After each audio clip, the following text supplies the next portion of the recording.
Hey friends, Sam Haymart for Test Driven TV. Today we're test driving the 2015 Chrysler 200S. This is a near top of the line sport model with the 3.6 liter V6 engine. Now, this is a very important car for Chrysler. It's their new entry in the midsize sedan class. A lot of heavy hitters there, the Honda Accord, Toyota Camry, and the Ford Fusion, just to name a few.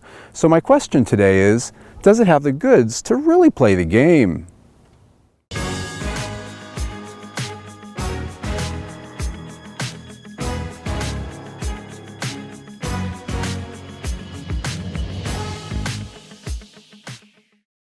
The Chrysler 200 is the brand's first credible entry into the midsize sedan segment in some time, taking a generous swipe at mainstream buyers with an American flavor, contemporary styling, and a sporting presentation.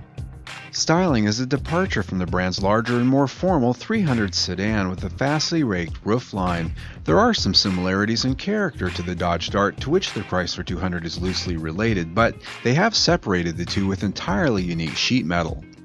Headlamps on our tester were the optional HID units with LED daytime running lamps. The fog lights down below are also LED.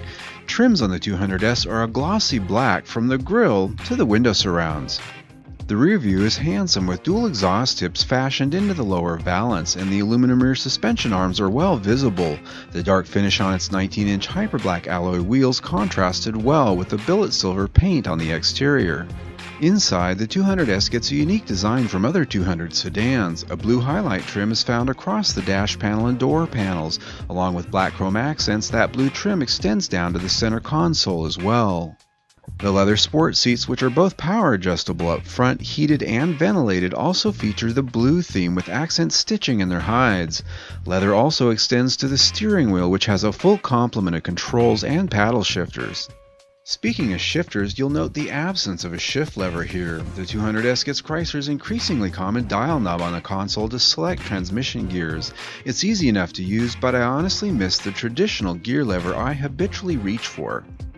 Front and center is Chrysler's Uconnect 8.4-inch center-mounted infotainment touchscreen. It features multiple hardwired as well as Bluetooth connectivity options, excellent audio quality, and just the right mix of hard controls for commonly used features, so you don't always need to page through menus on the touchscreen.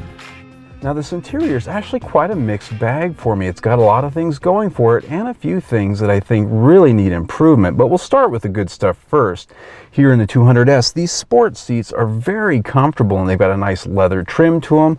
I really like that. The infotainment system also very good. Chrysler's infotainment system's easy to use, and it offers a lot of feature content that in other automakers they make much more difficult to access, so that's a good thing. Also, I like the storage area down here in the center console. I don't have a purse, but a lot of ladies will enjoy the fact that they can put their purse or other things down there. If I had water bottles or other things like that I'd be taking on a road trip, it's a nice spot to stow stuff in. Also, the center console with the slide open level here, that's pretty cool. So they've done a lot of design elements here that really add a lot to the functionality. Now, when it comes to styling, I like the design overall. The one thing that sort of strikes me as a little bit out of place is the blue trim that's here. And while I like the color blue, if you didn't like blue, this might not be the model for you because the 200S only comes with this blue trim. And secondly, this blue trim that is here is meant to be sort of a brushed aluminum with an anodized look. But the problem is it doesn't really look like metal. It looks like brushed plastic, and at $33,000 it just comes off a little bit on the cheap side. And speaking of that, fit and finish is one of my hot buttons when it comes to an interior. It's the place I spend all my time when I'm in my car, and when I look around and I see here panels that are mismatched, they're not matching up with the lines, and some of the finishes from one panel to the next, they don't match either. And more importantly, there are also some trims here that are a little bit warped and they don't fit quite well. So it's just one of those things that if I were buying this car and spending my hard-earned money on it, I'd look around and see this stuff every time I got in it, and I'd feel like I didn't buy a very good car. And whether that's right or wrong, that is a matter of perception, and I think one area that Chrysler really could do well to improve here. Comfort and room back here for the back seat is actually better than I thought it would be given this car's low roof line. And so it just sort of looks smaller from the outside than it really is. Once you're back here, legroom's pretty good. These seats aren't all the way back or all the way forward. I always sort of have them in the middle. I've got about 2 inches ahead of my knees here. The height of the seat is, I would say, average for the sedan class, but because this car does have the sport seats in it, I've actually got a little bit more bolstering here than you normally find in a lot of these sedans. There is a full down armrest. I've got vents back here, and when it comes to headroom, I've got about 2 to 3 inches above my head. And given this roofline, that actually surprised me, but the roofline does offer sort of a low point of entry here, something you do need to watch your head for when you're getting in and out. Under the hood of the Chrysler 200S is a powerful 3.6-liter dual overhead cam V6 engine, which offers up a class-topping 295 horsepower and 262 pound-feet of torque. It comes with Chrysler's well-known segment-exclusive 9-speed automatic transmission.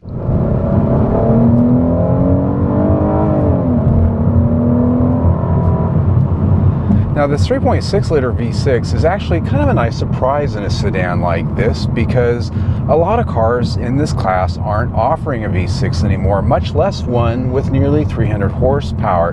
I find that this 9-speed automatic transmission, despite the fact that many of them I've tested in Chrysler products in the past haven't been quite all that dialed in, this one works actually quite well. I've got it in sport mode here, and it drop shifts quite easily. The engine, surprisingly for its power, only requires regular unleaded fuel, with an EPA estimated 19 mpg city, 32 mpg highway, and 23 mpg combined.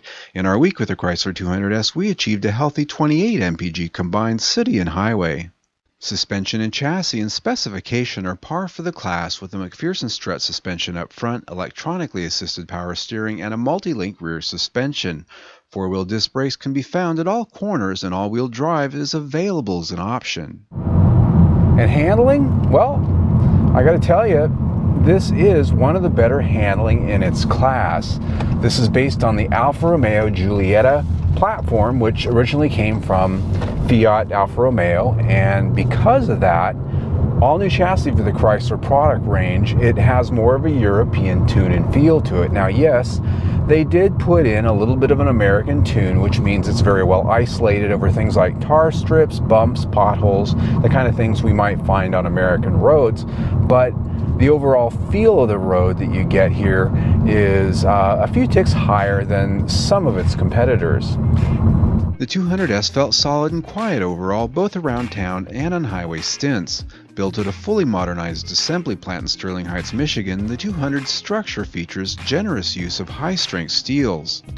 This contributes to the 200's IIHS Top Safety Pick Plus rating, which comes by way of good ratings on their battery of crash tests, including the small overlap test.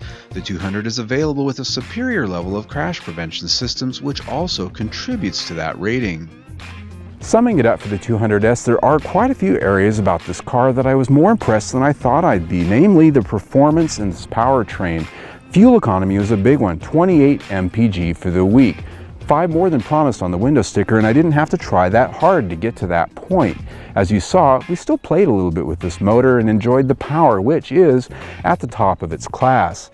Pricing, $33,000 and some change. This is pretty well loaded, and I think if you compare it to other vehicles in its class that have a V6 and you put the same equipment on there, you're going to be right at or about the same price, and some competitors don't even offer that V6 anymore.